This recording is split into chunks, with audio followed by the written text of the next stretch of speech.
Vern, good morning. Thanks for joining me on SKILLSOOP Unfiltered. Appreciate you taking the time. And I was keen to connect with you because you've got a long-standing experience in politics. I believe also you've got a deep grasp of history. And I'm keen to, and I think many of SKILLSOOP subscribers would be keen to get more detail on where Australia is heading, how we got here.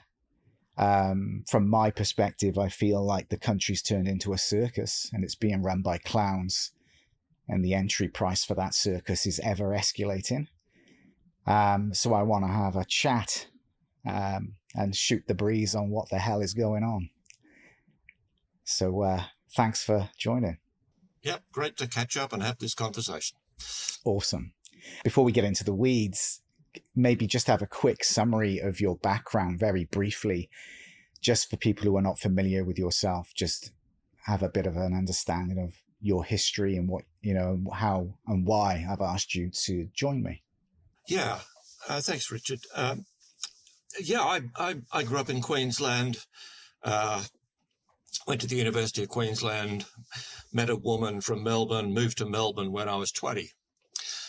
So I've lived most of my life in Melbourne, and for the early part of my life, I thought I would probably be an academic and a historian.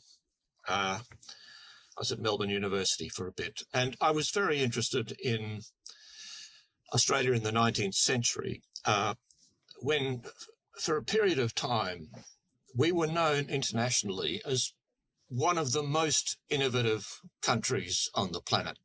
Didn't we do the washing line? When we invented a lot of things. We invented refrigeration. Okay. We invented wind energy on a very large scale in the middle of the 19th century. And in the late 1980s, the term that was used to describe Australia was, quote, the social laboratory of the world. Right. The social laboratory of the world. And that was quite remarkable. So I became very interested in where that came from, and then what happened to it.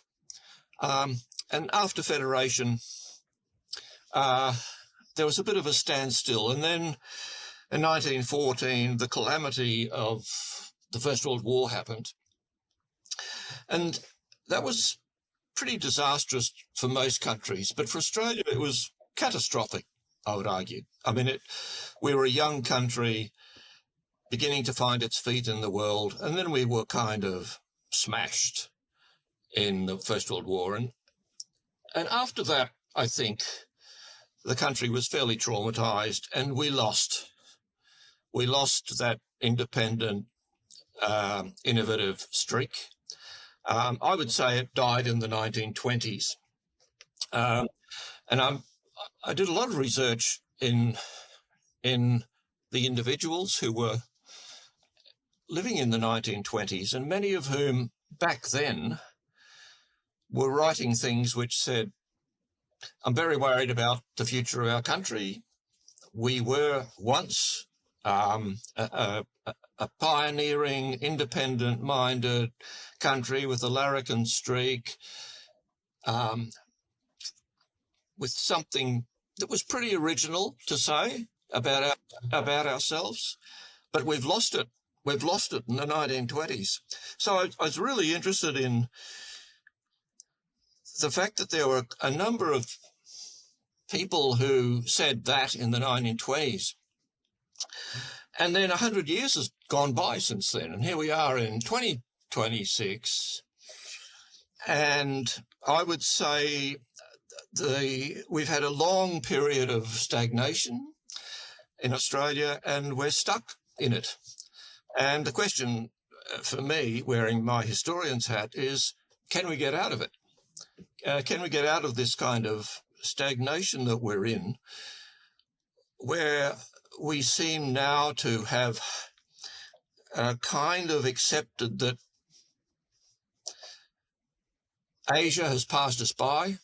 We once used to look at our place in the world, look up to Asia and think, these are poor, undeveloped countries.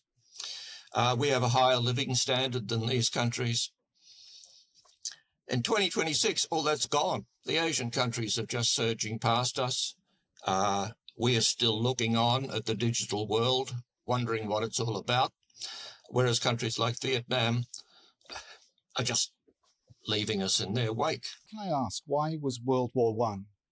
Why was World War One particularly devastating for Australia?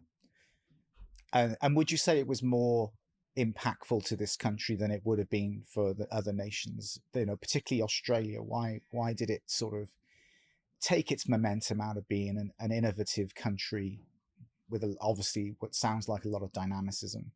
One of the ways I think it's interesting to look at this is to compare Australia and New Zealand at that time with the Scandinavian countries, Norway, Sweden, Denmark. And I have quite a strong interest in the Scandinavian countries, partly because there was a wave of Danish immigration into Queensland in the 1870s and 1880s, mostly farmers. And I'm partly the product of that wave of Danish immigration. But I've also been interested in the Scandinavian countries as a possible pathway that Australia could take. I mean, these essentially were fairly small countries. They were quite rural in the 19th century. They had no real industry, and they were poor. Their farmers came to Queensland, of all places, because they were poor, and the Queensland government paid their passage to come here. When the First World War broke out, the Scandinavians had a big advantage over us in that they didn't participate. They kind of watched it go by. We didn't, because along with the other places that were part of the British Empire, including New Zealand and India and Ceylon and South Africa, we threw ourselves into the First World War. And that was the cause of our rude awakening. In Australia at the time, there was this notion that was circulated on the right in politics that until we'd participated in a war, we were really, we were an innocent country yet to come of age. So when the First World War broke out, a large section of the right politically was desperately keen that Australia throw itself into the war. And that's what happened. It was a debacle, a militarily debacle, which shocked everybody. But the response for most of the political class was, of course, not to face up to the reality that we incurred the biggest losses of any Western country per population. Instead, they kind of went into denial, said that actually we had, been tested and proved our mettle. We had fought bravely at Gallipoli and in France and so on. But in fact, because we had the biggest casualties of any Western country per population, the country was shell-shocked. And so in the 1920s, the 1920s saw a kind of suffocation of the country, and a lot of the innovative things that were nascent in Australia kind of stopped. At the very same time, the Scandinavian countries, after the First World War, looked at Europe and thought, Europe is pretty devastated, and we have no future as small rural countries. We need to turn ourselves into advanced manufacturing countries that are highly educated. And so in the 1920s, Denmark and Sweden took the decision to turn themselves into highly educated countries that did advanced manufacturing. We didn't do that. We had quite a bit of manufacturing industry at the same time, but we decided, no, we'll pull back from that. We won't bother exporting stuff. That's too hard. We'll shrink back into supplying a domestic market in industry. We'll continue exporting our agricultural produce. That's where we can make some income, but we won't bother trading with the world as a country that makes things. And that was kind of a big decision. And if you look historically at the Scandinavian countries and then Australia and New Zealand, they took off at that point. We didn't. Vern, where do you think that decision was led from? I mean, were we suppressed on purpose by external forces? As a country that has such a combination of climate, minerals, agriculture, produce, where I mean, the term lucky country has been used since I arrived in 2003 from Wales, but surely that doesn't, even going back to 1920s, that doesn't sound like a logical path to take, looking at the vast resources this country actually has, and the fact that it was probably not populated enough at that time with skilled labor. It would have been a fantastic opportunity as a country if it was an independent country and not controlled by, let's just say, the City of London or an external force. Doesn't that ring that it's purposeful suppression? Yeah. It's also, it's important also to remember that by the time of Federation in 1900, the idea of white Australia, the white Australia policy, had become established as a kind of bipartisan position that was kind of locked in at the time of Federation and lasted until the late 1960s. But economically, the white Australia policy was quite disastrous for the country because it meant that we just weren't able to engage with Asia. The white Australia policy was designed as a fence that we put around ourselves to separate us from Asia. And Asia, for most of the 20th century for Australians, meant hordes of poor people who wanted to swing down and annex Australia. That's the way Australia thought of. Right. So they took over. China took over from Russia as a major threat for the country. Yep. China was there. Russia was. It's hard to believe this at the time, but at the time of Federation, Russia was regarded as a significant threat to Australia, but not a real one. Remember, in 1905, Russia and Japan went to war. Australians were alarmed about that because they saw Russia as a great power, a power that could come down and take Asian countries, including Australia. That subsided in following years, and China then took its place as the big threat. And then after 1949, of course, China became the major threat in our area. So, if you fast forward to 1964, at the beginning of the Vietnam War, Australians and the Australian government really thought that the Vietnam War was all about China annexing countries to its south, and Vietnam was going to be the first step. After Vietnam, it would be Malaysia and Singapore, and then it would be us. So it was a quite strong anti-Chinese fear. But the point about, historically, the point about the white Australia policy was that it became an economic disaster for us. Before Federation, there was quite a large Asian population across the north of Australia. Darwin, North Queensland, the the Kimberley region of WA had quite large numbers of Malaysians, Indonesians, and Chinese people. When Australia federated, many of them were sent home. And what that meant was that instead of Darwin becoming an obvious natural port, links Australia and Asia, it became a sleepy little town in the north of Australia with almost no trade with Asia. And that survived for a long time.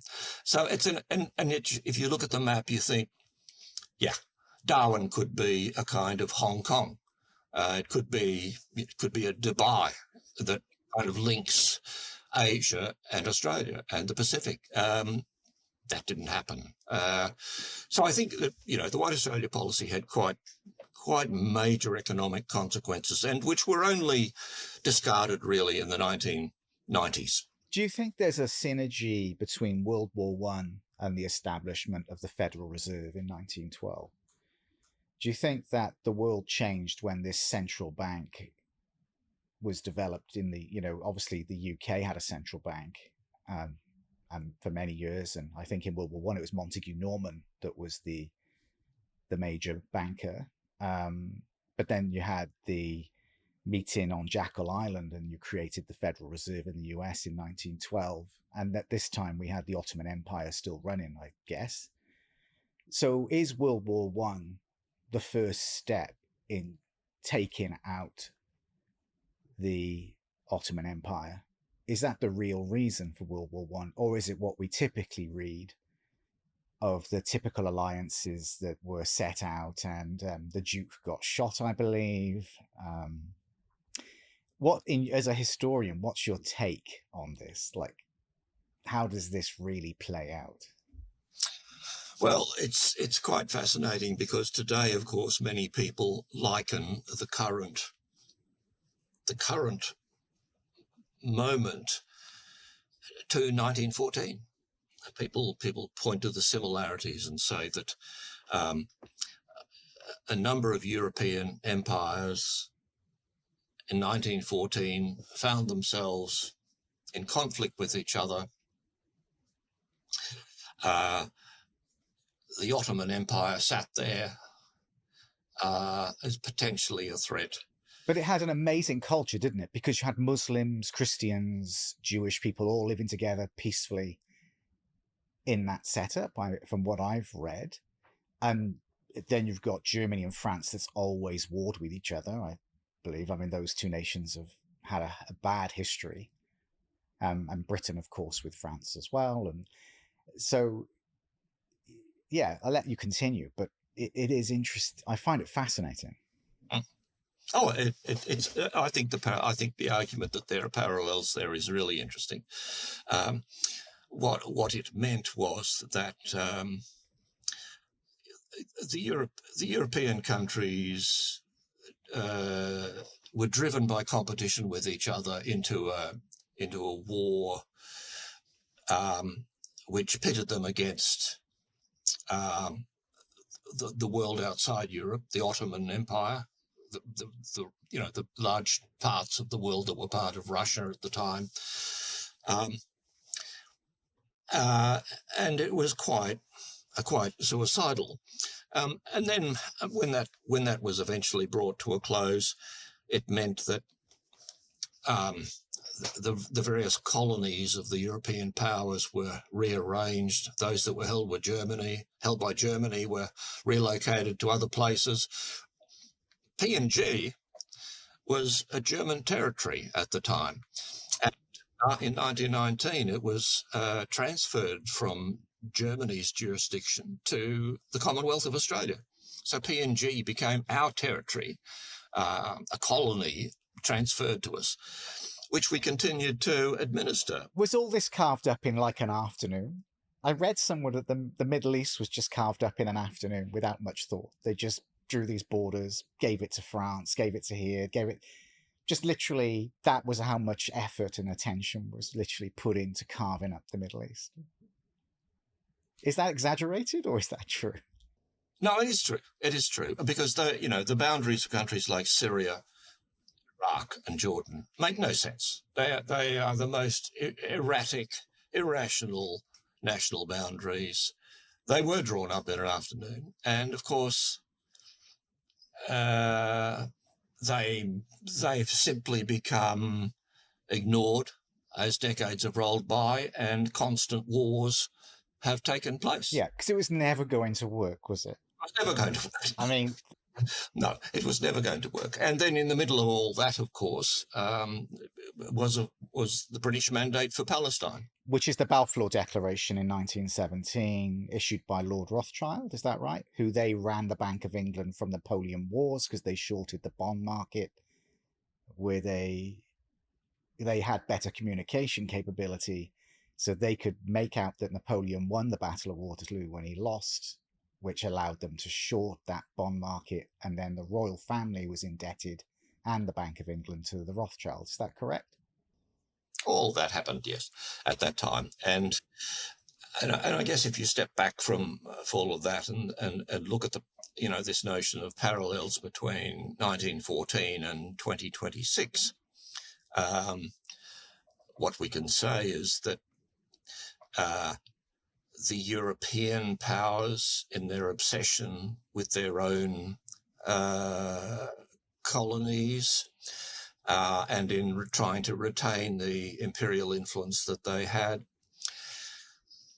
ignored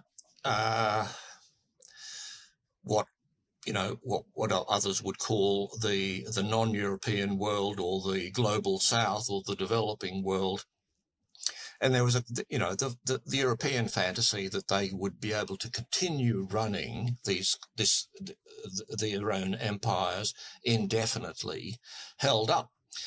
And when we jump to 2026, of course, many people are saying that fantasy has now come to an end. The Europeans no longer run empires of any kind. They are in major decline themselves as economies, as powers that have any international influence. And the United States, of course, which for a long period was the global hegemon after 1945. Because all the gold went to the US, didn't it? It's in the same state. It's in decline. It's in a period of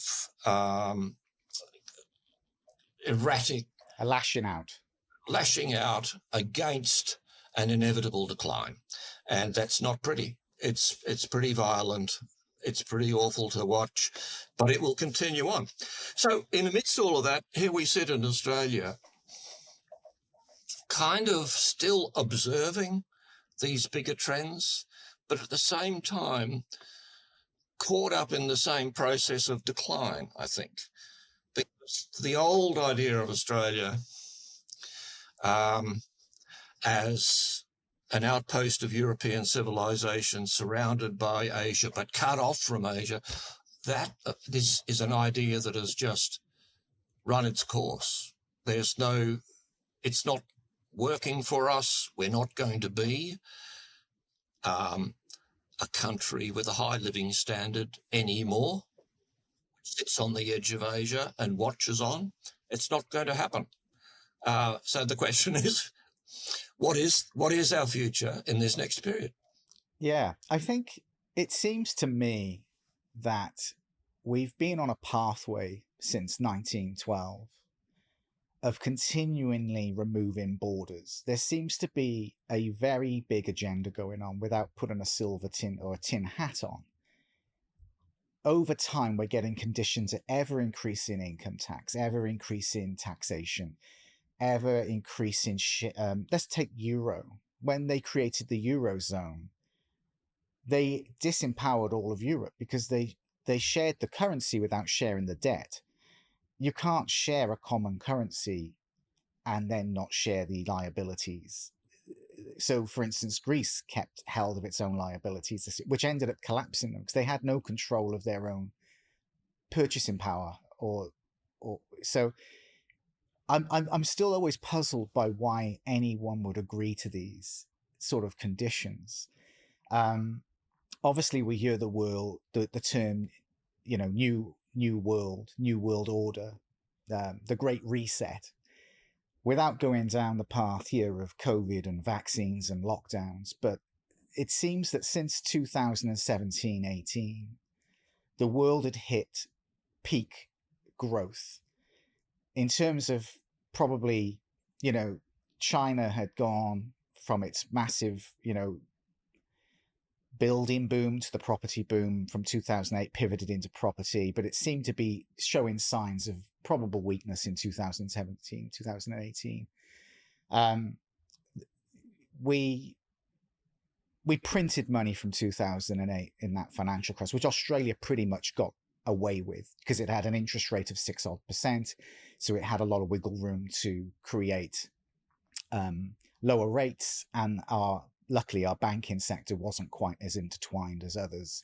So we sort of got away with that to some degree. In China, we got picked up with exports. But it seems to me that there's been a continuing agenda going on. I can't think of any other excuse for how politicians and the way, the administration from Bush, Obama, even the Clintons, Starmer. I mean, the UK fell down with Tony Blair. I mean, I think he was the one that really I would pinpoint as someone in the Fabian Society who was a major downward force for the UK.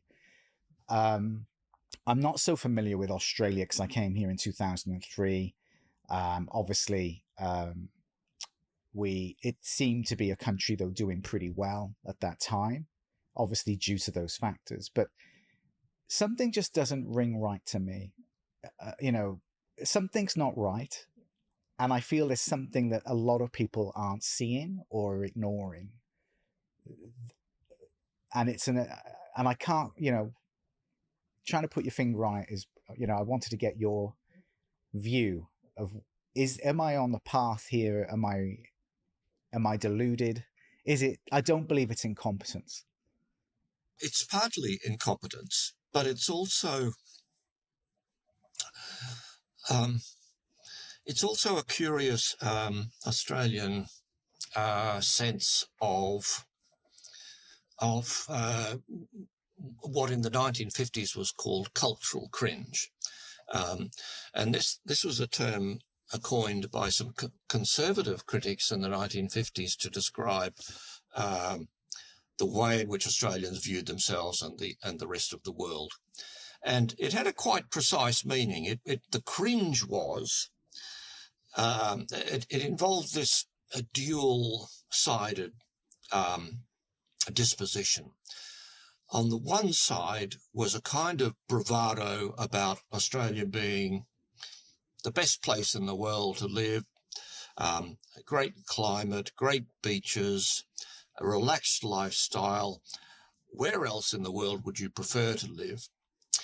But the flip side was always a cringe, a sense of inferiority, a sense that we're a little bit backward. We were kind of we had an economy based on commodities and not much else. We'd kind of like to be able to have some advanced manufacturing and other things, but we don't.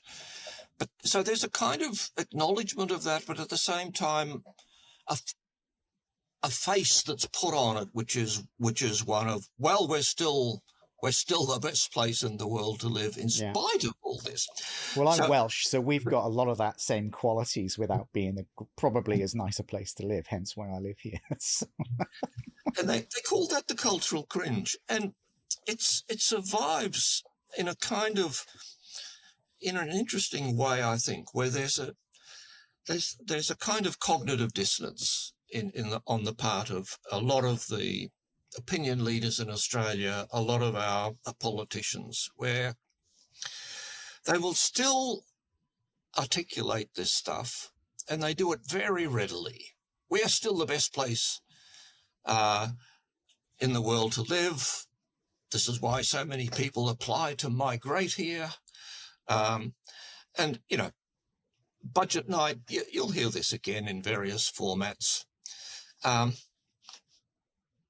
But there's a kind of denial that comes with it, which is that, there's a denial about the trajectory of decline, long-term decline, that we're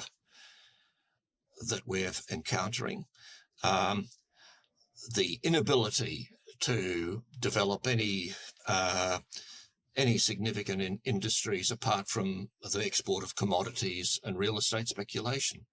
And if you press the political class on that, yes, they're embarrassed about it. They know it's true. They know that all of the attempts to try to develop new industries, have they attempted it though? Have they attempted it? They know all this is true. But there's a kind of denial about it. And rather than confronting it, there's a kind of acceptance that, well, does it really matter? We can probably get by in the way we are, if with a bit of luck. That is, we'll continue having the same economic profile that we'll have, and if the global economy, is fine-tuned and to our benefit, then we'll probably be okay. So that's still the sort of dominant ethos, I think, that you get from the political class. From my point of view, it's just wildly disconnected from reality now, because most people who are thinkers now say, look, our long-term trajectory is one of decline, and we're going to become,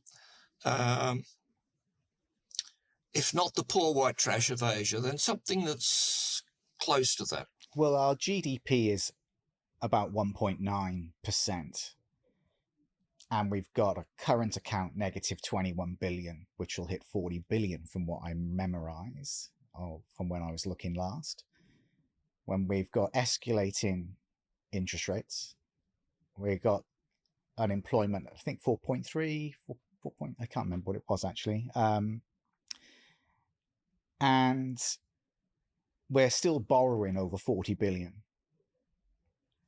And a lot of our capital is flying out because our major banks are foreign owned, so dividend payments and things like that. And we've got, it's funny because I keep listening to a lot of,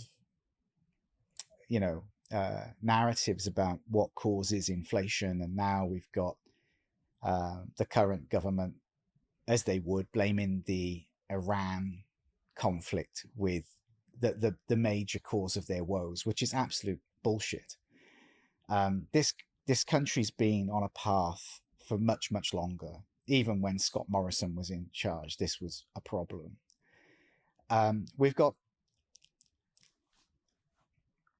I think the biggest problem that we have as a country is that how we measure economic expansion, or at least inflation forces, we seem to remove retail banks from this equation. Everyone thinks the RBA and the government, this government spending is bad. I mean, it's off the charts. And if we look at NDIS and we look at other things, it's just the allocation of capital is appalling, and the corruption is appalling, which is inflationary.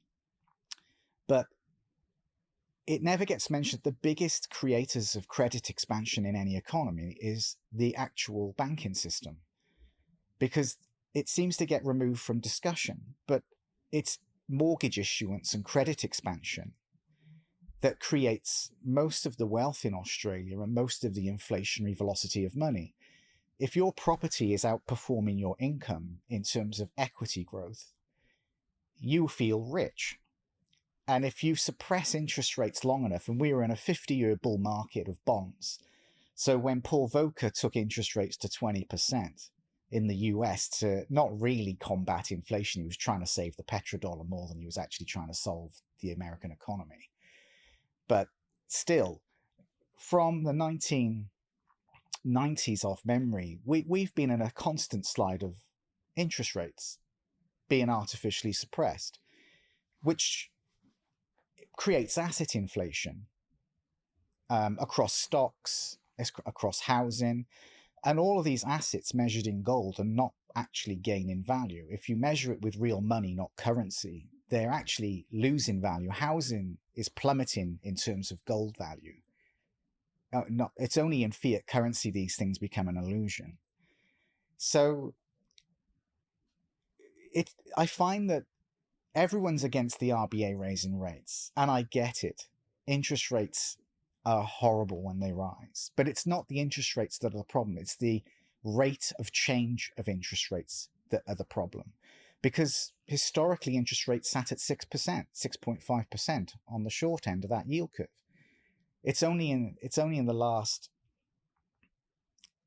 sort of Frankenstein economy of the last 50, 60 years that they've ever gone so low as 0.25 and under 1% through, the COVID times. Obviously, then people borrow assets that are grossly elevated in value, but they can service those debt commitments, which creates then even people that can't really afford those assets in terms of multiple valuations can service the debt on those assets. And then they remortgage their properties and then go and buy or rent themselves a Merc. I think it never gets mentioned. The RBA's got very, very narrow ability to control the monetary policy. Interest rates are pretty crude as a mechanism. It can do open market operations and QE. But by and large, inflation is an expansion of the monetary supply, an expansion of M3 money. And it's going up 8% year on year. So it's no wonder we're in this crisis, because as a term to be described, inflation, in my opinion, is inflationary of M3 and M2 money. And I feel unless that gets recognized, I don't think we're really reverse engineering the problem. No, of course, and it's never recognized. And instead, there will be constant excuses, which usually involve external events. So at the moment, it's the war with Iran. But the 2 years before that, it was Ukraine. In fact, Ukraine had very little impact on the Australian economy, but it was cited just as the current war is. And before that, will have been something else. Before that was COVID, and so on. But there are always external forces that are the temporary cause of our difficulties. There's never a recognition of the underlying fragility of our economy and of our long-term decline. So this is, I think, this is the thing that has now become apparent to a broad range of people, I think, across the political spectrum, who are beginning to despair about whether we can turn things around in Australia, because at the level of the political class, there is never an acceptance of reality. There is always a masking of the underlying trends, which are serious. Because the medicine is so painful, they don't want to be the one holding that. That's right. The baton. And the question is how to break through that, and how to get an honest acceptance of the long-term trends that we're caught up in, and an assessment of what we can do about it in the short and medium and long terms. Yeah, it's funny, isn't it? Because we've got, I think from when I last read, we've got a public sector payroll of about 250 billion, with 2.6 million employed by the government. Now, which is astronomical. If you look at Japan, it's got only 3.4 million people with a population of vast numbers beyond us, which I can't remember the actual figures. But then that's not including all of the contractors that are also paid by public sector. So that figure's probably equal, or it may even be more than equal to that 250 billion. And then the industries that feed off public sector for their existence as well. And what this country is lacking is enough, what I would class as primary economic levers, which is production of real things. and complex goods, not just simple dirt extraction, but actual complex goods where you can make better margin and drive innovation. So the government's caught in a real difficult spot here, because if we look at the recycle of, let's just take the 250 billion of tax funded salaries. Well, that's got an entire suite of mortgages attached to it. So that 250 billion, the government probably recycles that 250 billion tax claims through GST, stamp duty, capital gains, whatever it does. That 250 billion, they probably get back 150 to 160 bill to recycle from that 250. If we then take something like artificial intelligence, which my last podcast was on artificial intelligence with a lovely bunch of guys who I've known for a long time. They're very, very smart. And the key word that keeps cropping up is productivity. You know, if I even listen to the US economy, it's data centers, productivity, productivity, productivity. But there's no yet correlation in the modern world between productivity and GDP growth. And my view is, if your economy is fundamentally government and services, an increase in productivity is actually deflationary. Because, you know, it doesn't relate to better economic growth. It actually is a deflationary force, because the private sector exists as a deflationary force. Efficiency is deflationary. It isn't inflationary. Whereas the government is inflationary. So even with technology advancements, if the government, in my opinion, and I could be completely wrong, and I'm happy to obviously be corrected, but if you used artificial intelligence and these productivity increases, you would actually halve the government employment, which means you would collapse the housing market and the gig economy and all that money and all that salary chasing goods, well, the services and imported goods that we actually consume. I don't see how in a service-based government economy productivity matters, because it's not actually making anything that can to beat inflation. You've got to produce more than the money supply. If I have two Smarties which is the money, and I have one Smartie that's a product, that product will cost two Smarties. The only way I can make that product cost less than two Smarties is build 10 of them. Then they all each cost a much smaller fraction. We've got too much money chasing too little goods and services, which then increases that. And with inflation, that increases the velocity of purchasing, because if money is a store of value, you won't buy because it's actually increasing in value. So inflation makes people spend because they know tomorrow it'll be more expensive. So it's a self-fulfilling prophecy.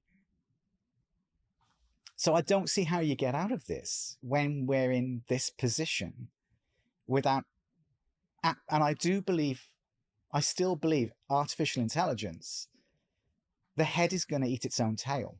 The salaries of the people will be, you're going to lose revenue as a business, because the very consumers that buy your products and services will be out of a job. So you save the back end for the short term, but eventually you run out of buyers. Yes. Yeah. Well, so I've always been interested as an interesting indicator of economic trends in the kind of businesses that people who run the Liberal Party are engaged in. Because the people who run the Liberal Party, by and large, have always been business people. And if you go back a century, 50 to 100 years, they were essentially pastoralists, some urban manufacturing businesses, and bankers, but pastoralists and bankers primarily. Today, if you look at the sort of bigwigs in the Liberal Party, the businesses as they are running are in NDIS, childcare, and aged care. It's astonishing. These are the things that they now see as profitable businesses to run. Forget ideology, forget their sort of rhetoric about the private sector and so on. A lot of the very senior figures in the Liberal Party put their own investments into these kinds of operations. So it's quite fascinating to see how their ideology doesn't matter. When it comes to putting their money into something, they will put it into the care economy because this is where the best returns are at the moment. And this is absolutely absurd. Firstly, it means firstly, it means there's no productive investment taking place. And secondly, it means that the way we're doing the care work in a society is, in my view, all wrong, because it's corporatized when it primarily should not be corporatized. It is actually the business of civil society, which, if you want to do the care work in a way that is economically sustainable, low cost, and actually takes place within family units instead of corporate entities, then you have to change the paradigm and undo the way we've corporatized the care economy and go back to people in their families, in their neighbourhoods, accepting responsibility for doing a whole lot of stuff themselves, for which government is now responsible. Now, that's a difficult process, but that's, my view is that, again, wearing in my historian's hat, the entry of processes of corporatisation and contractualisation from government and the corporate sector into areas like disability, aged care, childcare has been a disaster. It's a disaster from all respects. And financially, of course, it means, the current expenditure in those areas is unsustainable. But it also means that the quality of care in those areas is unsustainable. So all of those things are pushing in the wrong direction. And at the same time, we are not investing into genuinely productive fields where we should be putting investment dollars, because there's no incentive to put them there. So all of this is wrong, and it just compounds the point which we keep coming back to. How can this be turned around? Why don't we? I think it starts, doesn't it, with having an independent ability around food, energy, and ultimately shelter. They're the things that most people care about. I think, I've been fortunate enough in my career. I speak to lots of different people from lots of different backgrounds, lots of different salary levels, working in recruitment in supply chain procurement. And, if you speak to most people, they just want to have an annual holiday. They want to own their own house. They want to go out for dinner once a week. They want to put their kids through education. And they want decent healthcare. That's pretty much what I would say 90% of people value. And obviously they don't want to go and pay $6.50 for a cup of tea when they go to a cafe. Somehow we went through the baby boomers and we all knew that society is not perfect. If I look at my parents, their house cost £30,000 in Wales when I was 9. I think I remember that. And we were not rich. So we would have a holiday to Cornwall. We never even went abroad. We would go down to bloody Cornwall for 3 hours, 3-hour drive in the car. But my family cared about those fundamental things. And they were happy with a non-perfect society because they knew if my old man went to work, he'd get paid a fucking decent salary, enough to get by, where my mum didn't have to work if she didn't want to, but she ended up working. And they ended up owning their own house. It took them till they retired, but they still got there. They felt they had something that then they could leave to me or my sister or whatever. I feel that now we're in a position where people are working and they're not going to even buy a house. The people won't accept, I think, the way society is. It's, as I said, it's never perfect, but when you're going to work and you know you'll never afford a house, so the entire economy in this country is probably, again, the gig economy, at least at the moment, is being funded by people living at home till they're 40, have thrown in the towel to put in a deposit on a mortgage, and they're just spending their cash in Hugo's or restaurants or clubs or Ubers because they've given up the ghost on trying to create the life that, my parents would have probably seen was a fundamental, normal experience, which then impacts work, because then people aren't really driven with their careers as much anymore. They don't want to put as much on the line. They don't really see the reality of that corporate ladder or something that's going to allow them to get these things. So work just becomes a way of getting money to do those things. I feel like, so I stepped out in 2018 from the front lines of recruitment. I came back in 2024, and I've seen a marked difference, I believe, in the attitude of people. And I don't know whether it's working from home. I don't know whether it's the state of the economy and the overall feeling of nihilism, but people are different. I think that the attitude to work, I think there's something missing that was not missing in prior to 2000 and sort of 18, 19. Since lockdowns, I think something's changed. The attitude seems different. A lot of people say the same thing. Let me come back to that in a minute. I was just interested in your comments about, your own family and then, the process of buying a house. And I was quite fascinated to discover that the process by which my parents, from their generation, bought a house in the 1950s in Queensland. And they bought a house, as many people at that time did, through the Queensland Housing Commission, which was not welfare housing. The Housing Commission was established in Queensland to assist people to buy homes. And my parents essentially were typical of many. They borrowed money from the Housing Commission to build a house, which they designed themselves. They found a block of land. They then took out a loan from the Housing Commission and built it, and then lived in it, for many decades. Their mortgage repayments were made to the Housing Commission. Is that what the Housing Commission was there to do, to give you a better rate on debt?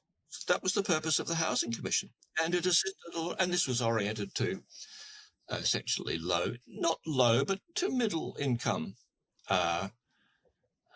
families, and it was a great success. When you look at that model now, and you look at the current situation in the housing market, you think, wow, that was really quite interesting, actually, for the time. And it's gone. Like all these things, it's been privatized, no longer exists. So much of, we had some quite interesting mechanisms in place, even in the 1950s. So it's funny because let's look at, I read on the news that Elbow and Jim Chalmers, who I'll be honest, I've got no time for. How these people get into power makes me shake my head. I mean, I'm not the smartest guy in the world, but by God, it looks like the guy's fallen out the tree and hit every branch on the way down. I mean, I just can't believe he is the Prime Minister of this country, to be honest with you. But that to the side, he's now looking at, I hate the term equity, when it's referenced in terms of social engineering, but he's on about now generational equity. So he's going after CGT tax, which is a complete contradiction in what that generational equity is. Because if we look at how the CPI is not going to go down, it's artificial anyway. The inflation in this country is at least 12 to 15%. It's actually completely misaligned. it used to be a cost of goods index. It's now a cost of living, which means it's completely manipulated as people's behavior changes to added cost of living pressure. So if you used to eat nice Wagyu rump steak at a certain price point, the CPI has been completely abolished as it was recorded in the 70s. In 96, I think it changed, especially in the US. So it's now, if you pivot from Wagyu steak to a burger, which is still classed then as red meat, they will class that as non-inflationary. But you've actually had to change your behavior to still eat meat. You can't buy the meat you like.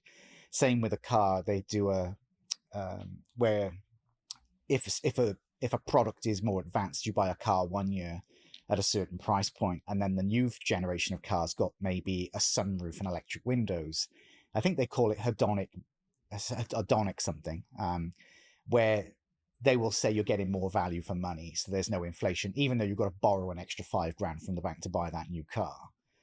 And you don't have an option to go with the old car because it's a new model, so you can't even really go, so the way they play with the CPI and even the unemployment rate, if you work an hour a week, you're classed as employed. That's it.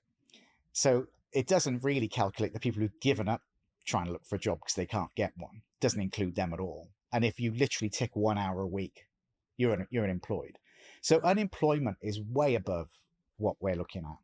The CPI is way above what we're looking at, which financial institutions use as their benchmark on investment. But people are getting absolutely creamed in terms of reality. They're losing wealth ridiculously, hand over fist. No, you're quite right, and I think that's. It is just, why are those measurements used to determine unemployment and interest rates when everyone knows they're completely fictitious? I think in the US it was to do with the social welfare program. They had to adjust social welfare for CPI. Yeah.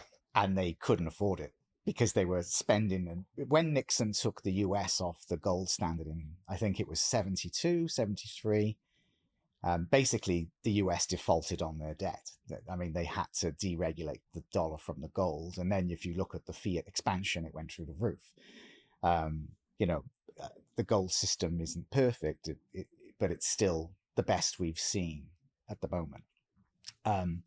They've manipulated the CPI because it puts strain on the obligations of the social programs. That, I think that's one of the key things. And it also stops people. It obviously convinces people that their wealth is going up. It convinces people that they're beating the system. I find it fascinating now. I mean, what did I last look at? The cash rate is 4.35. Inflation is apparently 4.6. Let's just say it's probably 12, but they tax you on your interest in the bank. So the government even comes after your interest, which is actually there to help you beat or keep purchasing power parity with inflation. How does this get accepted? Like, how is this a thing? I just find it insane that the public go, yeah, that's fine. That's absolutely, you create as much inflation as you want. And as much as my GST goes through the roof as well, so you're getting all the extra 10% on all the price of costs of goods. You can double tax my fuel. You can tax tobacco into a black market. You can tax beer to the point where I can't even enjoy a nice pint down the pub on with a group of mates. I don't want to pay $100 for 4 pints. That's fucking insane. I'd rather buy a bottle of wine and drink it in the house. So they're going after people's even recreational habits. And they're even taxing your interest. How do we get here? Like, I just don't see this is a society that has the general population in mind. It just seems absolutely insane. It is, and it's evolved. And I think that, how is this accepted? I think the answer is that these measures are brought in largely by stealth. Yes. Boil the frog warm. Put the frog in warm water syndrome, is it? Turn up the heat very slowly. And they're done incrementally over time, and there's just very little scrutiny of these things. So I think you're right. I think about my judgment would be that up until about 2018, most Australians generally held the view that our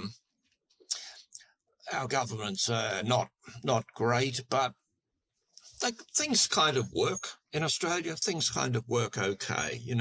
Yes, everything could be improved, but most of our political classes are reasonably competent, and they do their best. From about 2018 onwards, for some reason, but it seems to be about that time, I've just anecdotally noticed a major shift whereby most people just don't say that anymore.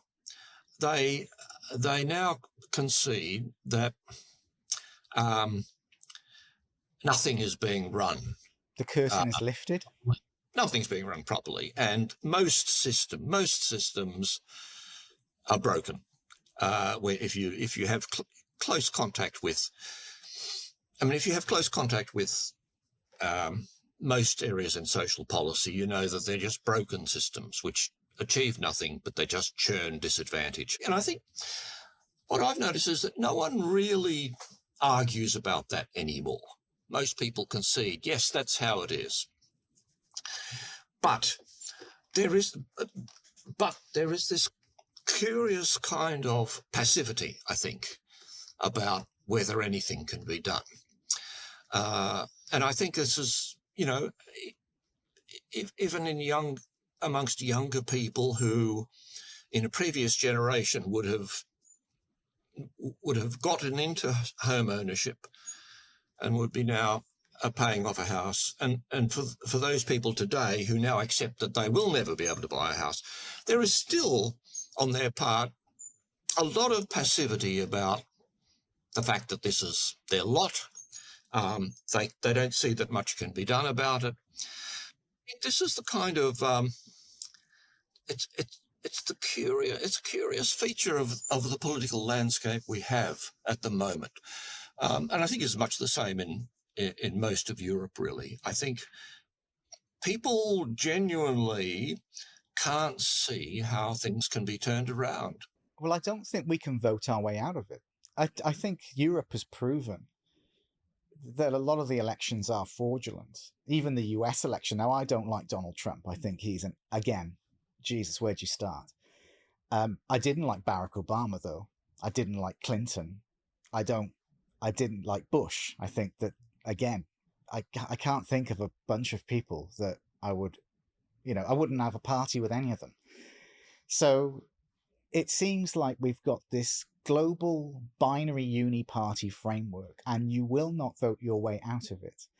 And they tear at the thread or the same piece of rope from each end, but they will play with the emotions of the population. So they will pick one group will pick that the underlying agenda is already set between these parties. They know what they want to achieve. I think they're in lockstep. I believe there is a complete destruction of the West taking shape. Western economies are being attacked. And I feel that whichever major party they will do a little bit, they'll throw the bread to the side that votes them just to keep them happy, but they're still in lockstep on what they want to do. And I guess the question is, how does one change the status quo? How does the population, because I think most people realize that whether you pick the coalition or Albo, you're not going to get anything really different. I like some of their policies. Pauline Hanson, I did like Pauline Hanson for a while. I thought, I know she's a bit of a character, and I think it would be untrendy or uncool to say, oh, I like Pauline Hanson. I thought, no, she's an Aussie battler. She's done her time. I don't like now that she's playing the race card for her win. I think that she's going on immigration, and especially Muslims. I feel like we're getting played again here, because I don't think that's the theme. I don't think that's the real issue. Yes, immigration is an issue. Whether you're Polish, Welsh, English, if you put too many people into economy, there's too many people chasing goods and services. We don't have the investment of infrastructure to accommodate it. I've got real things against immigration, but it's not due to race of a given individual. And I don't believe you can single a person out as doing something bad and then literally throw a blanket over the entire population for that. Oh, it's a fascinating issue. I too, I'm opposed to the kind of mass immigration that we have stumbled into accepting in the last 20 years.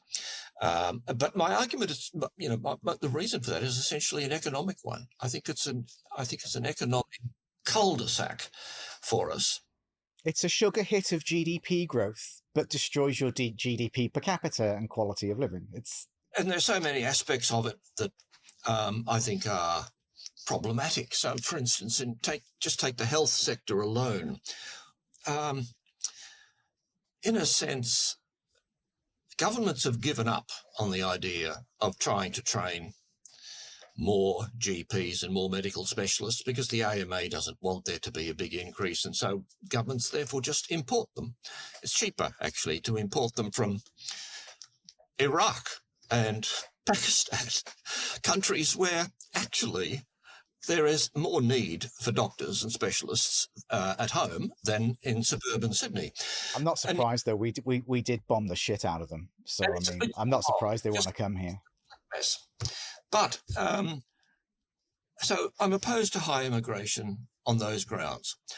I'm also opposed to the anti-Muslim sentiment that Pauline Hanson is cultivating in a quite shameful way, I think.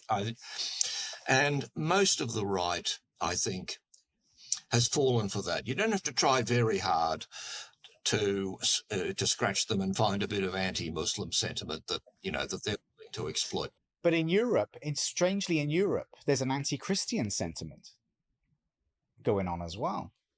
So instead of getting a good public debate about immigration in all its aspects, we don't get a good debate. We get Pauline's anti-Muslim stuff. We get Angus Taylor talking about values, which somehow ought to be incorporated into the selection process for immigrants. And at the same time, an Angus Taylor will completely ignore all of the threats to Australian national sovereignty that come from a whole host of other places, which are far more important than the threats to sovereignty that come via the immigration process, which are relatively minor, I think. So it's a mess. Why can't, if we look at housing, I mean, to me, there seems to be things we could do. I'm not saying we can change. I mean, I think we need a credit collapse. Unfortunately, I think nothing's going to change unless credit collapses. Money at the end of the day is debt. It's a bond. It's a promise. Money is debt. And one man's investment is another man's debt. That's how this works. There is no debt without investment and vice versa. We can't get out of this until money has value again. We need almost a financial reset. So I think the first thing we need to do is we need to reprice assets like gold, silver, to reduce global debt so that banks, governments are not completely insolvent. Then we need to, why would Australia, it's so into this green energy. Look, I'm not convinced that carbon dioxide is a pollutant. I'm not there yet. So I'm open to debate it. I'm still not there. Okay. I don't believe cows farting, and I'm still not on that. I'm definitely for pollution, plastics. I don't like going into the supermarket where they give me a bag where the shit falls out of it as soon as I get out the door. And my bag is full of plastic, but they're giving me a bag that can't even hold my shopping. I'm not into that. But why aren't we on nuclear energy? I mean, Snowy Hydro is 40 billion and growing, isn't it? It's going up. The money is ridiculous for something that was targeted to cost 2 billion or whatever. Well, we could build nuclear plants for 60 billion, I believe. We could put water salination technology. We could even create a whole manufacturing hub in the center of Australia with different tax laws. We could then, position immigration with real engineering skills, manufacturing, all those sort of things. Position them to live there for at least 10 years as a welcome. And then we could compete with China on manufacturing. There's no way we can't do that if we just had a little bit of insight and better infrastructure. We're heavily reliant on diesel more than any other country. Our logistics is road. We don't have any other options. This is, if we had an electric rail line or something else, we'd have some resistance. But it seems like no one's really looking at this country. It feels like this country's still viewed and owned by other people. It's still seen as a colony that's there just to extract very crude resources, and that's why we exist. Like we're some... That's why I don't believe the politicians are in charge. I don't believe they have any say what really goes on in this country. I think we're still seen as a vassal island that is there. If I look at it, Ukraine is the breadbasket of Europe. It's a major food hub of Europe. The Middle East is a major energy hub of the globe. Why are these two things being targeted so aggressively? Why is Australia being so... It could have a GDP to rival probably the US with its resources and with the right investment. And I just don't see how we are so poor and going so backwards. And the decisions getting made just don't make logical sense to me. I'm not the smartest guy in the world, but they don't make sense to a lot of people I talk to. So something's going on. Well, I think you put your finger at there. I think it is the sense of in which large parts of the country, including the political class, does still think of Australia as a vassal state of external forces. That has historically, that has been such a strong thread of thinking that we were an integral part of the British Empire for such a long time. Then we just adopted the United States as a new empire to attach our loyalty to, and it's hard to overstate just how deep this way of thinking runs. If you look at the area of defence, as I've had an interest in defence policy, and I've always taken the view that Australia could, if we wanted to, be self-reliant in defence. Australians traditionally have thought that we are an outpost of European civilization. We're isolated from Europe. We're therefore vulnerable. Therefore, we need a protector, first Britain, then the United States. And the only real purpose of Australian defence is really to put in place the bits and pieces that can connect us to Britain and the United States. So I've given talks to, military staff colleges and the Army and the Air Force about Australian self-reliance in defence. And it's always been a very interesting experience to engage with these guys about this. And what I've found, having done that, I did it in the 1980s and 1990s quite a bit. What I found is that these guys have no objection in the slightest to Australia being self-reliant in defence. It just makes perfect sense to them. But they say that's not the environment we operate in. The environment we operate in is that we are a vassal state of an empire, and Our job is to administer the bits and pieces that we've given to fit into that imperial Well, program. it's funny, the UAE has just realized that that doesn't quite work. I mean, they've been using the petrodollar system for US protection, and it's not there. And what fascinated me about that is that they didn't want to argue at all about the value of self-reliance or of the goal of sovereignty. Vern, what would you do though? How would we do it if we were to be independent from, you know, a military perspective? What would you put in place? Oh, we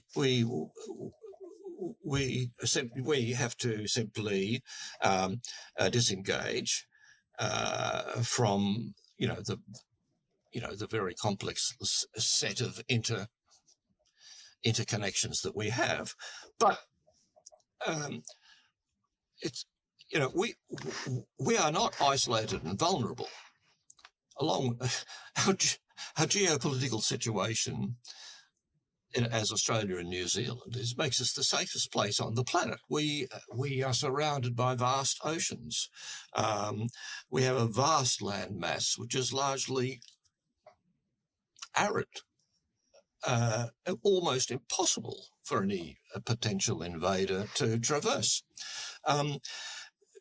We would need a strategy of maritime denial, which means to stop any maritime threat reaching our shores. We need virtually nothing in the way of a traditional army. That offers us very little. And we need to basically remove the traditional force structure we have and to design something that's very lean and flexible, which uses new technology, which is maritime oriented. And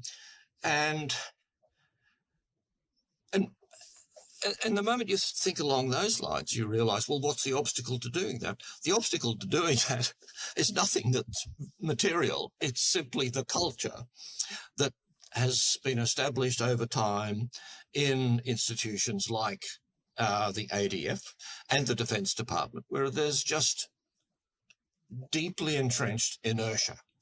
So the obstacle is the internal one of inertia, not anything in the external world that makes that path difficult for us. And so I just think that it's an example of how there are no real obstacles for Australia changing direction except the creation of political will to do it. That's the obstacle. And I've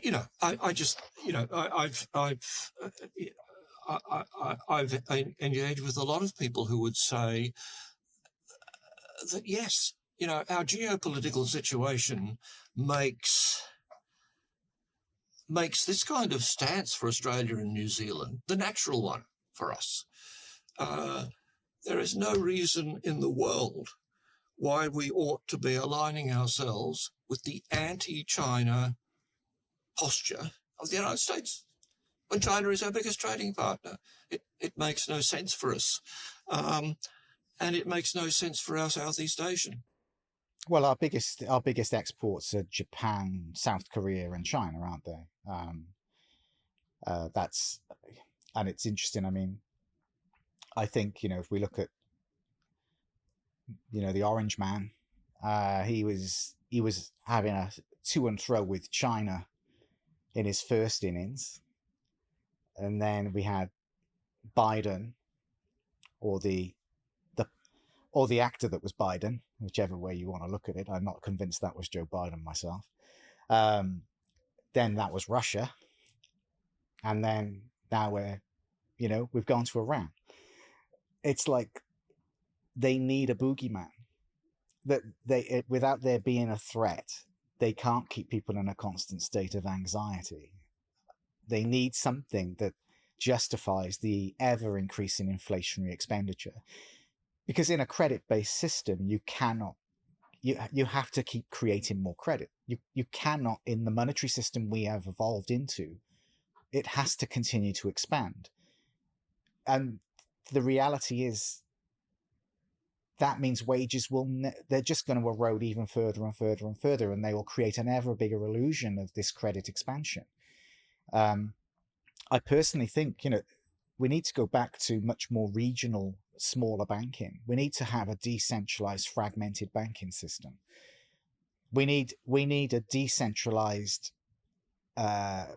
commercial framework like we used to have. Businesses need to be smaller, and I think, not to be artificially constrained by some sort of central planning, but I do think that we're in a position here where we're ever removing choice from the consumer, wherever the fragility of this integrated system is forever more risk. There's more risk built into it. And I think that at the end of the day, whenever you centrally plan anything, and I think we're getting, the power is ever getting more centralized and more centralized. Even in a corporation, there's always these models of decentralized, center-led, centralized.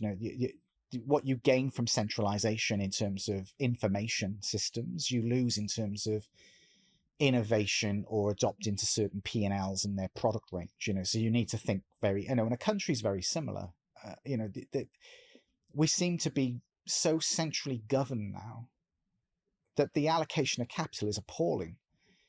The waste, the absolute waste, I guess the financial naivety of these politicians, even the ones I see on YouTube, it's hysterical, where they don't understand the difference between net and gross. And, Albo doesn't understand what the unemployment number is, or, you're running a country. I don't believe these people have any clue. Like, they wouldn't be in a business. They wouldn't survive. And, they wouldn't survive in a small company. I wouldn't even have them in SKILLSOOP. And that's tiny. I think this is part of it. It's a major factor, I think, in the current predicament that we're in, and that is the way our political party system has evolved. Remember, historically, I mean, the two-party system in Australia emerged in about 1910, and it's gone through to about 110 years till about 2020. It was pretty solid, but before 1910, the parliaments in the 19th century were made up entirely of independents. There were no parties. There were no parties at all until the mid-1890s, when some loosely formed groups started to emerge. They then chopped and changed quite a bit, and by about 1910, we had a party system that we recognise as being basically two parts, Labor and non-Labor, and they were the two bits. But before that, the parliaments in the States in the 19th century that built all the infrastructure, built all the educational institutions, built the universities, put in all the sewerage, were parliaments run by independents.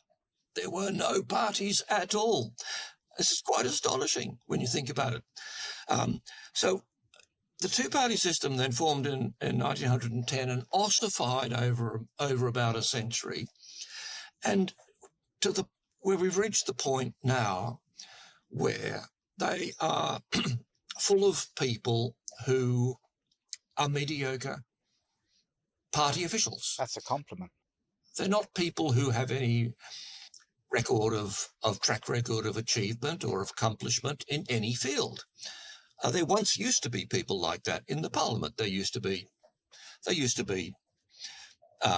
farmers who were quite very good farmers. There used to be some medical people. There used to be some business people, but we don't have them at all. But that's a problem, isn't it? How can you run a country if you've not even run a company? How do you have the right to tell others or to dictate policy to others when you've never gone on the ground and created something and paid tax and understood how the world works? I don't to me, again, it's obscene. Or why have I got billionaires running countries? Why is Trump? He's a game show host. Why have I got this guy dictating now global supply chains? Which, again, I don't think people are factoring in the absolute carnage that's coming down the pipe. I don't think people get it. I still don't think many corporations get what is coming. This is like the worst energy crisis. This makes 1973 look like a picnic. And then we've got the sulfur dioxide, the helium, the entire supply chain. The supply shock is going to make COVID and anything else just look like nothing. Like we're gonna, because oil is inelastic, and already barrel drawdowns are decreasing. There's a price of oil that will literally stop production.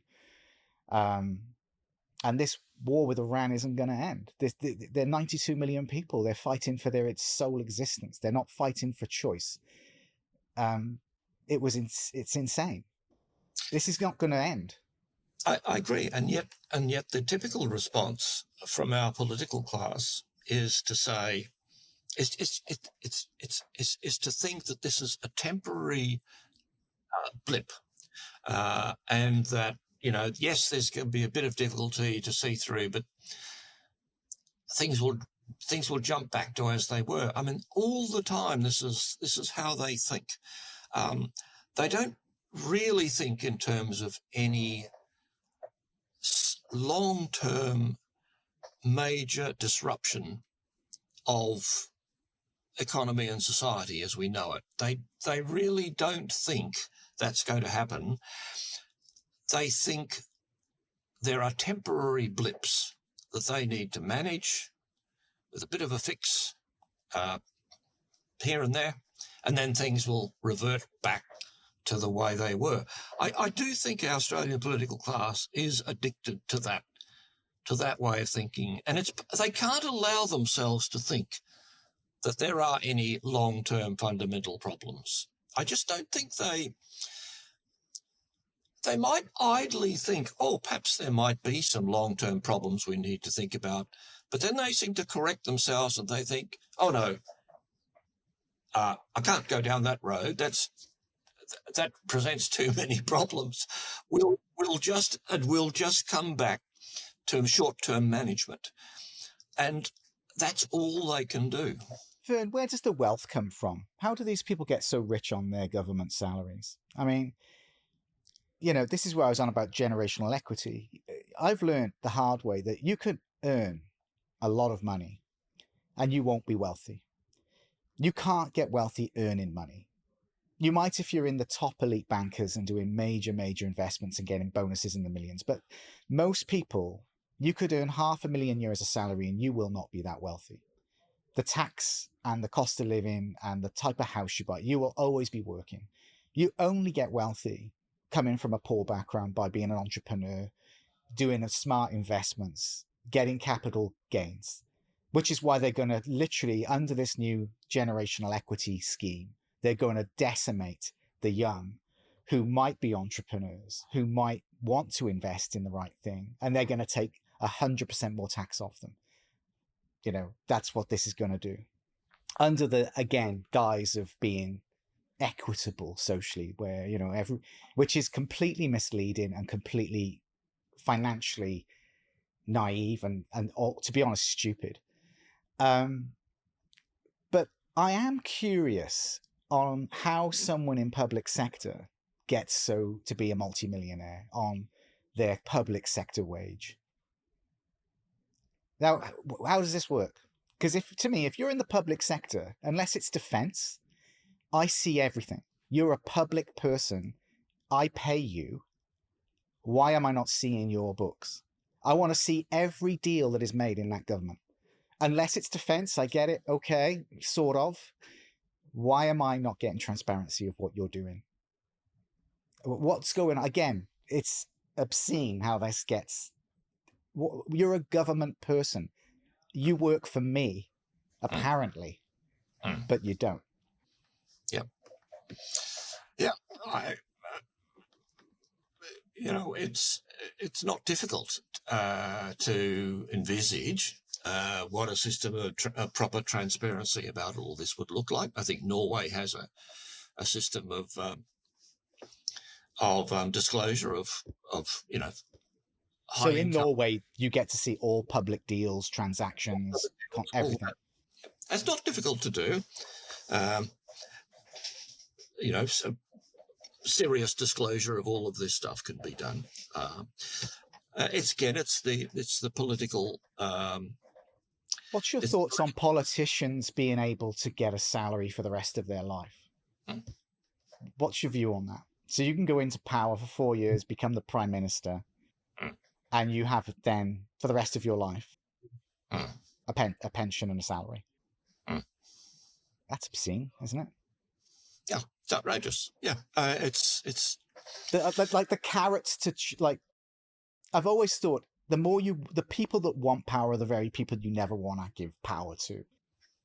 That's right. I always believe that it's the person that doesn't want power, that shuns it, is actually probably the person that you probably want to have to make decisions. So the carrot to go into government seems to be for a free ride. I'm trying to think of the lady. She was in the news. My memory as I get older escapes me, but she's been getting dragged over the coals she's constantly in a Gucci dress, and she's spending money on flights and dinners, and I think she spent $1,000 in a hat restaurant on food. And is it Natasha somebody, or is it, like, what is going on? Like again, why do the people? Obviously, surely the power, the lack of power is it's very hard to coordinate the masses, isn't it? You can't get the masses to coordinate. Where the smaller few of you there are, it's easier to consolidate power because it's less complex. So when you have a party that's independent, now is it Next? Is your party? We've had an hour and a half discussion. I'm not here to push your party. I'm not that politically inclined. I love the economy. I love business. I'm not that good at either. But still, what's the constraint for an independent? Like, no matter who you are and you've got good ideas and you want to change, but there must be some major problems to stopping any challenge. Can you go through them with me? Well, in theory, I mean, I look... before the digital age, yes, people formed organisations, and it was done in a person-to-person method. And, in fact, going back to where we began the conversation, in 19th century Australia, as people settled in towns and districts across the country, they had to put in place a whole lot of things that didn't exist. So they had to establish clinics and hospitals. They had to establish preschools. They had to establish educational things. And so people formed mutual societies, mechanics institutes, bush nursing clinics, bush nursing hospitals. And there was an enormous surge of this stuff. And these were localised, very decentralised associations that formed to create something, because something needed to be created. If you were settling in a new district, you needed a small hospital or a bush clinic, you had to establish one. And the typical form that took in most Australian towns was that people would establish an association. Members would contribute a quarterly subscription, sixpence a quarter. That would establish a clinic and employ a couple of GPs. Interestingly, the GPs that were employed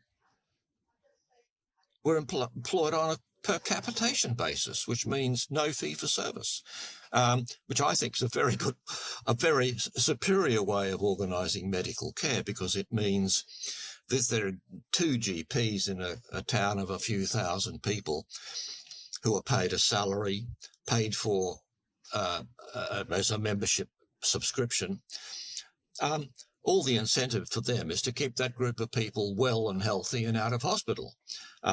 You do not want to have them all constantly being sick.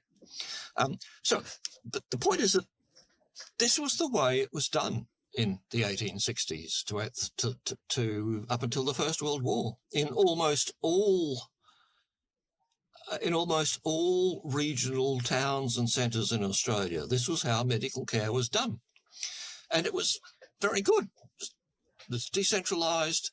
It was associational. People basically did it as members of something, and through the business of being a member of something, you learned how to run something. You were a member of this. You contributed. Some people had to form a committee. Some people had to do other jobs. There was a sense of involvement in it. A century on, by the end of the 20th century, all of that has fallen away. People no longer have any sense of ownership over anything, really. No, not even my PlayStation games. No, not even that. So they can just turn them off if I misbehave. The idea of how you come together as a group of people with a common objective and you establish an association or a company to achieve that goal, how are you going to do that? Well, that's the skill in doing that has been lost by and large. It's because it's an important skill. People learnt it in the 19th century. And interestingly, one of the reasons that was constantly talked about in the 19th century was that if we're going to have a vote and participate in politics, then we have to learn how to do this. You have to learn how to run something. So if you're involved in running your bush hospital in some way, even if you're a member, you might see an annual report. You might learn what's happened in the last year. But nevertheless, you have to have some interest in how you run a community hospital. And if you have to have that interest and learn about it in order to be an informed citizen who can then vote in the political process and vote in an informed way. If you give people the vote without teaching them how to run anything, they're going to not use their vote very effectively. So, interestingly, the idea that democracy is dependent upon people having the skills to use it properly, that was a quite common idea in the late 19th century. People talked about it a lot. Politicians talked about it a lot. They talked about the value of being an active citizen. But that's all fallen away now. No politician talks about that. It's all vote for me. I'll solve every problem. Vote for me. And so this is a huge shift in rhetoric, really, but it reflects also the collapse in citizenship. And so that if you ask most people today how any of the big problems in Australia are going to be solved, most people will say, well, it needs Pauline to become PM, or it needs someone on the left to come in and become PM. In other words, it needs someone external who can come in and fix things. Well, the market's probably feeling that way, isn't it? I think it feels that they just don't want either the coalition or the Labour Party. I feel that everyone has a thing that they like or they go on. Like for Pauline right now, it's immigration. For Albo, it was The Voice, and which is basically removing people's property rights, really, if I want to go deep on that. And then it goes on. But when we're dealing, the countries and the economy is such an integrated system. You can't pick one lever and think that's my thing. It's like introducing cane toads into the Queensland market, into Queensland. You know, you create carnage because it's a complex system. You can't just throw something in there and believe you fixed it. And I feel that I don't think one person, of course, is smart enough to solve a very integrated, very complex system that involves money, people, all these things. I get it. But people are so egotistically trying to make their own stamp on their lever. They're just continually making it fucking worse. And most people I speak to aren't left or right. I'm not a capitalist. I am a capitalist. I do love capitalism, but I'm not a complete social, but I do believe in a hybrid. I think when I pay tax, if I'm going to pay less tax, which I should, because the government should be shrunk, which is never talked about, I believe that education, healthcare, infrastructure, and safety, being a military and a decent police force, is what I want to pay for. But I do want the government to stay the fuck out of my business to a degree. If it's energy, different. Norway, I think in Norway, it's 78% capital investment from the government. They take a 78% return, or 56% of revenue. Fair enough. Energy is the mainstay of a domestic economy. So as much as I need to think about the energy thing more. Do I agree with, a big oil or gas company investing upfront capex of whatever many billion, then starting to try and pay tax without recouping their initial investment? My entrepreneurial side says no, but then I look at it that you're pulling resources out of the ground from the citizens. You're not making anything. You're building complex infrastructure to extract it, but it is a natural resource that you're pulling out that surely everyone should have a stake in and be able to utilize that energy. I need to think about that more, but it does make me, but I feel that we've got such little private sector left, and even the private sector is morphing into the public sector. It's just becoming completely constrained by more and more red tape and bureaucracy, which is adding more and more costs, which is creating more and more public employees. And I think where I was going before I start Welsh waffling is most people I speak to are more nuanced in their thinking than left or right. It's so crude and it's insulting the way they describe the thinking. But all these politicians seem to be so polarizingly pulling at one end of that rope.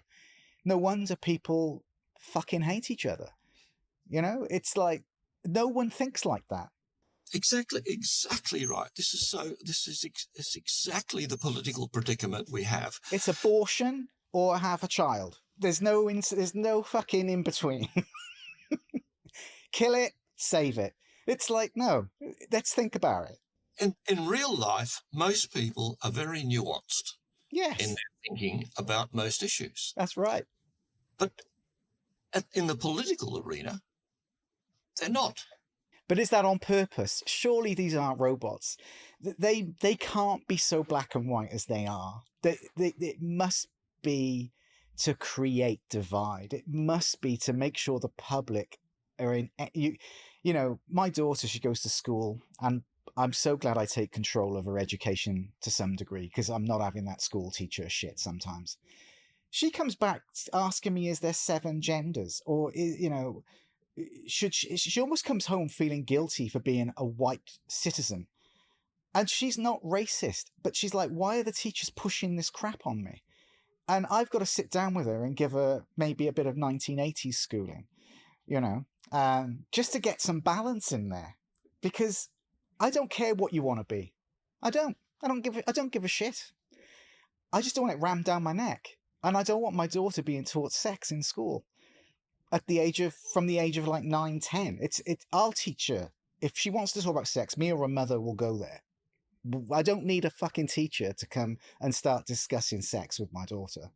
I'd rather a teacher how to pay a bill and how to read a balance sheet and a P&L and learn about history, or learn about, the Bolsheviks, learn about World War I, World War II, like literally learn things that matter, so you have you can understand how the world and people actually work. But that's not what she's getting taught. I think it's terrible. Sorry, I'm ranting, Vern. Getting passionate. Yeah, it is. It is. And unfortunately, see, I agree with you that I could shrink government in Australia without adversely affecting the quality of services at all. It's quite possible to do that. But to do that, you need a lot of nuanced thinking. It means thinking that, okay, if we take the education budget in a state government, and you then look at, all right, here's a blank sheet of paper. How would we spend that same amount of money to fund schooling with better quality and better outcomes? You and I could sit down and we could spend a day with that topic and we would come up with a very interesting plan. Fantastic use of AI. I reckon I can learn almost anything with a good book and some AI and a few little quality controls. I wouldn't be socially integrated very well, but I could sit in a room and probably learn a few things. And it wouldn't be hard. And basically we could reduce the total spending in most areas of social policy with better outcomes. How do you transition the labour force? That's the change. It's the rate of needed skill changed. People go, well, productivity, we allocate people to new things. But if people are just doing a customer service role, I can't change a light bulb. My missus does it. I'm useless. I've got very little skills. I can talk and I know how to recruit people. That's it. So I'd be useless having to train. If someone said, Rich, you're going to become something else. This has happened. I reckon I'd be in trouble. So it's like, how do most people who, transition from doing a process paper job, or if you've got AI replacing it because it can do, automation, decision making, it's the rate of change that kills things. It's not the change itself. And I think that's the scary bit that no one wants to confront, because that's the very hard bit. That transition of everything, even with the financial system. How do you get the value of money up? How do you get interest rates back up to where they should be, where money has value, savings actually accumulate, inflation isn't a thing, and the private sector overtakes the public sector, which is deflationary? It will produce more stuff more efficiently, and your money will have more purchasing power. But it sounds wonderful, but it's the hard bit of, how the hell do you make that move without complete catastrophe?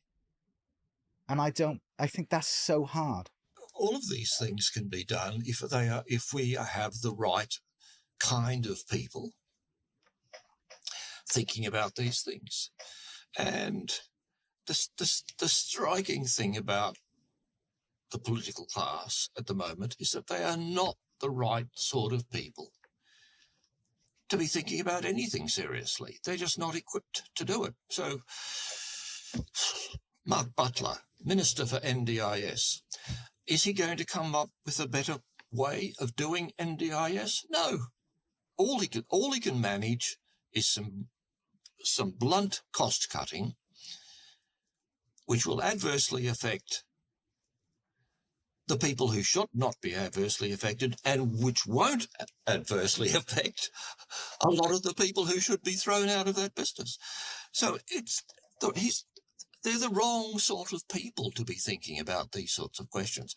I know a whole lot of people in the disability field who know exactly how to restructure NDIS. They've been thinking about it for years. It needs a complete restructure. It can be done, but you need the right kind of people to be doing that. And then somehow we need to get some of these sort of people into our parliaments. Are you capped from funding? I mean, you and others, not just yourself, but is the independent parties, is there like a thumb on them? I just feel that the choice, there's so many smart people. I meet so many smart people in my day job, real smart people. And this is probably, a hopeful note on which to sort of come towards the end on.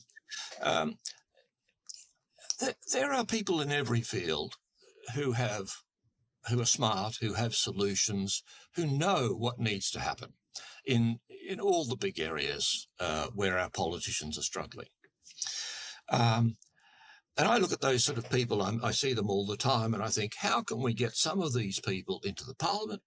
That's not the only place they need to be. They need to be in, you know, in important positions in the public service. Some of them need to be running big financial institutions. Some of them need to be doing other things. But how do we get the smart people into positions of influence? I think that's one of the core challenges in Australia, because almost everywhere you turn, we find smart, creative people with no significant capacity to put their ideas into practice. There's no place for them to go. There's no way of getting them there. There's no way of really getting them into Parliament. But somehow we have to find a way to do that. That's the challenge, I think, because there's no shortage of good people. Vern, as we wrap up, and I've really enjoyed chatting to you. I think you're very, very knowledgeable. I could learn a lot. Hopefully we can talk again. I'd love to bring you on for other topics, because you obviously know a lot more than me about a lot of things. How do people hear about Next? It's easy, next.org.au. And our idea is, look, you know, what's next? What's next for Australia? What's next for our politics? It's an open book, but we have to sort of write in the content into that book. So that's what we mean. What's next? And I would say, look, what's next is that we just need to get people together to create solutions and find a way of putting them into practice. So they can read up about that party on doing those steps. Thank you for your time. Really enjoyed the learning I had today, and hopefully we can do it again. Thanks, Richard. That's great. Vern, you're a legend. Take care, mate. Thank you.